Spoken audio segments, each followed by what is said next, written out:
Public ఇప్పుడు మా రాముల తాత చెయ్యాల కదా మరి మరి పెద్ద మనిషి ఏమి రొమ్ము కొట్టేసుకుంటూ ఆర్చుకుందాం పాన్రి తాత ఏంది అయ్యాలి సంగతి అగో ఊరంతా మీ కుల పోలే పోటీ చేసినప్పుడు ఇక మరి మా బీసీలో ఏం చేయాలరా బీడీలు చుట్టుకుంటా కూర్చోమా మరి మీ ఏం చేయాలి మరి నన్ను ఏం చేసుడు కాదు నేను చెప్పినట్టు వినాలే మా బీసీలు 800 మంది ఊరు నిండా ఉన్నప్పుడు మాకు తక్కువ వార్డు నెంబర్లు ఇచ్చిర్రు కాబట్టి జనరల్ వార్డులలో కూడా మా బీసీలే పోటీ చేసేటట్టు మన పార్టీ తీర్మానం చేయాలి.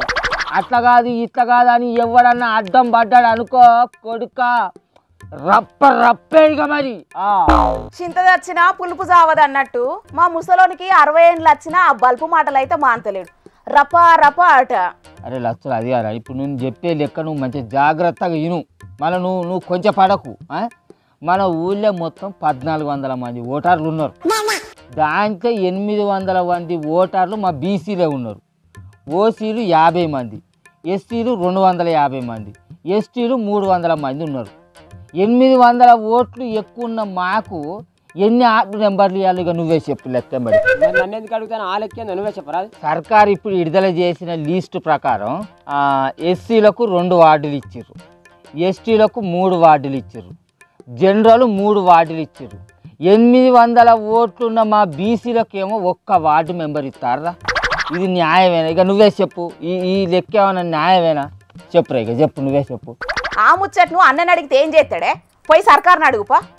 ఎవరు నువ్వు పొక్కిల ముఖం వేసుకొని వచ్చి ఈడికి వచ్చి నాకేమో సార్లు చెప్తాను నీ వార్తలు నువ్వు చదువుకో. లచ్చలుగా మా బీసీలకు తక్కువ వార్డు నంబర్లు వచ్చినాయి కాబట్టి నేను చెప్పినట్టే పార్టీలో మా బీసీలకు ఎవ్వలకంటే వాళ్లకు వార్డు నెంబర్లలో పోటీ చేసే ఛాన్స్ ఇవ్వాలి. అట్లా కాదు ఇట్లా కాదు అనుకొని మళ్ళీ ఎవరైనా అడ్డం పడ్డారు అనుకో అసలు ఊకునేదే లేదు. ఏం చేయాలో అది చేస్తా నేను. ఏం చేస్తావే తాత నువ్వు? ఏం చేస్తావే తాత నువ్వా? అరే నాయనా సర్కారు బీసీ రాగం ఎత్తి మీకేం న్యాయం చేసిందో పోయి సర్కారుని అడిగే అన్నతో పంచాయతీ కొలుసుకుంటే ఏమవుతుంది చెప్పు. తాత నువ్వు ఏం చేయాలనుకుంటావు నీ ఆలోచన చెప్పు. ఇగో గిట్లా అడిగినాం మంచుకున్నది. ఇప్పుడు 800 మంది బీసీలు ఊరు 2 ఉన్నారు మా వాళ్ళు. అసంటప్పుడు మాకు ఒకటే వార్డు మెంబర్ వచ్చిందిరా. జనరల్ 3 వార్డులు వచ్చినాయి కాబట్టి 3 జనరల్ వార్డులలో కూడా మా బీసీలే పోటీ చేసేటట్టు మన పార్టీ తరఫున తీర్మానం చేయాలి. మన పార్టీ తరఫున మా బీసీలనే నిలబెట్టాలి ఆ 3 జనరల్ వార్డులలో కూడా. ఇక కాదు కూడదు అని ఎవరన్నా ఎక్కువ తక్కువ మాట్లాడినట్టుకో మరి ఇక ఊకునేది అయితే లేదు. ఎంతకంటే అంతకు తెగించుడే అవుతుంది. కూకోనని బెదిరిస్తాను ఏం చేస్తావు ముసలాడు నువ్వు? ఏంది ఏం చేస్తావా ఏం చేస్తావు అని నువ్వు నన్ను అడుగుతానవారా? నిన్న మొన్న పార్టీల ఖర్చులోని ఊసిపోలేని నువ్వే గింత బాగా నిలుగుతానవేంద్రా? నీ ఆల్క చెప్పేత చిప్పదాకా బతుకునేది. ఎక్కువ తక్కువ మాట్లాడనుకో తొక్కుతా ఇక్కడనే పండబెట్టి. మంచిగా మాట్లాడకపోతే ఏం చేస్తావు నువ్వు?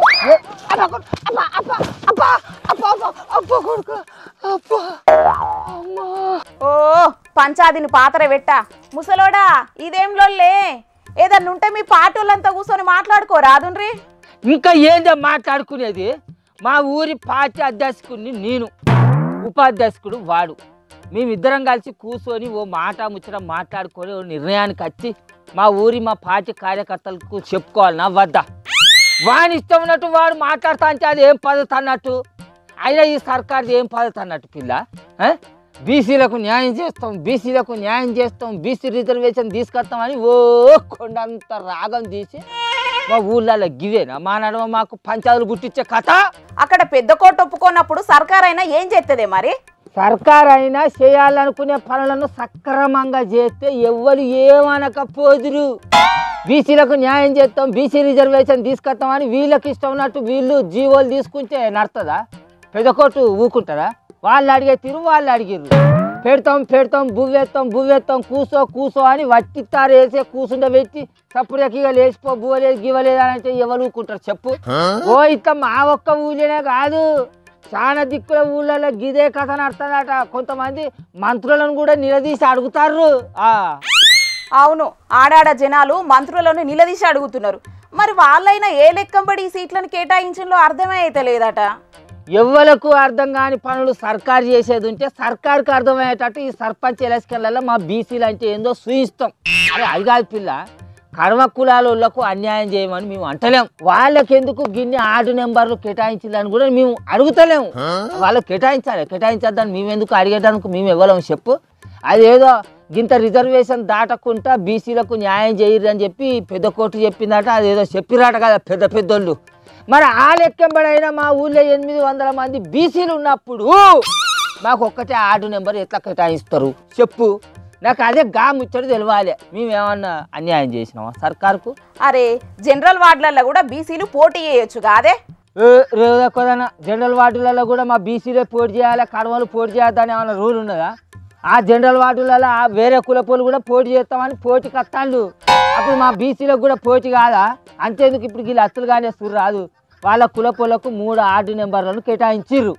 ఇప్పుడు వాడు ఏమంటాడు, ఆ 3 వార్డులు పోంగా మళ్ళీ జనరల్ వార్డులలో కూడా మా కులపోళ్ళు పోటీ చేస్తారు, మన పార్టీ తరఫున మాకు సపోర్ట్ చేయాలి, ఎవరు అడ్డు రావద్దని అంటాడు. ఇప్పుడు మేము వాళ్ళతో ఏం పంచాయతీ కొలుసుకోవాలి? మా బీసీలకు ఇచ్చే వార్డులు మాకు ఇచ్చేది ఉంటే వాళ్ళ కులపోలతో మేము ఎందుకు లొల్లిపోతాం? వాళ్ళతో మేము ఎందుకు పంచాయతీ కొలుసుకుంటాం? నువ్వే చెప్పిగా. అన్ని దిక్కులు ఇట్లనే అయితే ఓట్ల నాటికి పంచాదులు పెద్దగానే అయితట్టున్నాయేమే? కావా మరి? అవ కావాలి బువ్వ కావాలి అంటే మేము ఊరుకుంటామా? అస్సలుగా ఊరుకోం. మీరు ఏడుబా అరే వారి అస్సలుగా రే మీ కులపోళ్ళందరిని తీసుకొని రారా చూసుకుందాం. మా బీసీలందరిని తీసుకొని నేను 3 బాట్ల కాడికి వస్తా, అక్కడ చూసుకుందాం. దా దా దా అక్కడ మేము తగ్గాం. అస్సలు ఊరుకుంటావా? వాడు చూసినావా నా గల్ల వచ్చి నన్ను గొచ్చిపోయిండు. వాడు ఎంత ధైర్యం చూడు. చూసింది కదా పబ్లిక్. సర్కారేమో బీసీలకు న్యాయం చేయాలని ఆలోచనలు చేసి పెద్ద కోర్టు చెప్పిందని మళ్ళా పాత పాటే ముంగటేసుకుంటే పల్లెలల్లో ఈ సర్పంచ్ ఎలక్షన్ల పుణ్యమా అని కులాల కుంపటి రాజుకుంటుంది. మరి ఇది పోను పోను ఎటు దారిదిత్తదో చూడాలి.